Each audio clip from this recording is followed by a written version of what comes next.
soi kinh hoa linh cho kẻ kia cách đi lúc đây không đi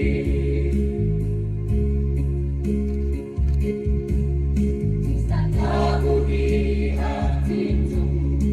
kỳ lòng cùng mau lên ngài thong yên đêm lưu ya và nghìn dài lên chỉ thương cả ngài trên sài chỉ biết cái vật là đi đi một cái buồn chỉ nong ngài đi là đang đi đón gặp đi lúc này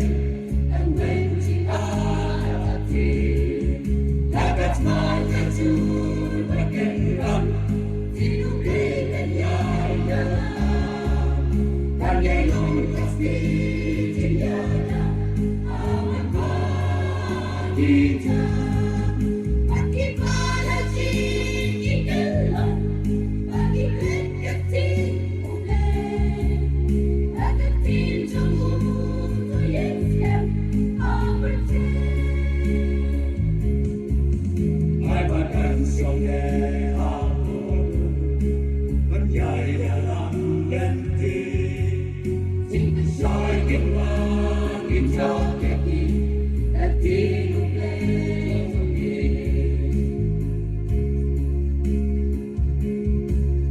mà đã đi lúc đây lại là lúc qua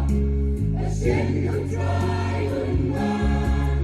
bạn đi xa đi bên đi và yên mà nhầm là gì đó là ai chẳng đi và yên you try talking so much yaki hukum hukum ra akan kasih in your action hari baik dapat mengaju akan run hidup dengan yang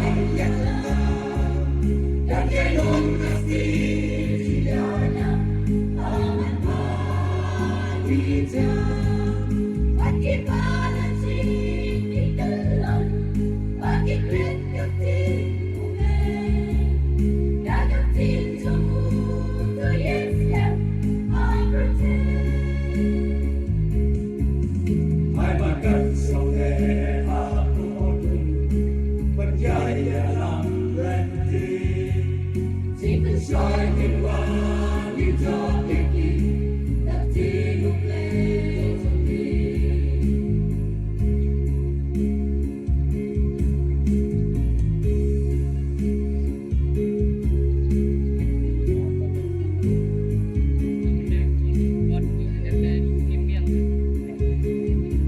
Jangan sibuk di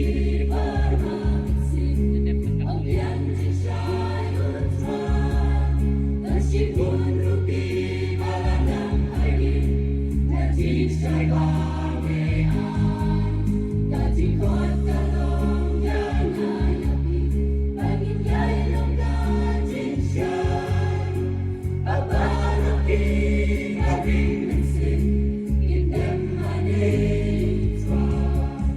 dekat hidup lei kabarin hidup lei kabacanan dan dalam nyanyi jenuh aku syaitan dekat hidup lei kabarin hidup lei kabacanan aku dor banyak bersani malam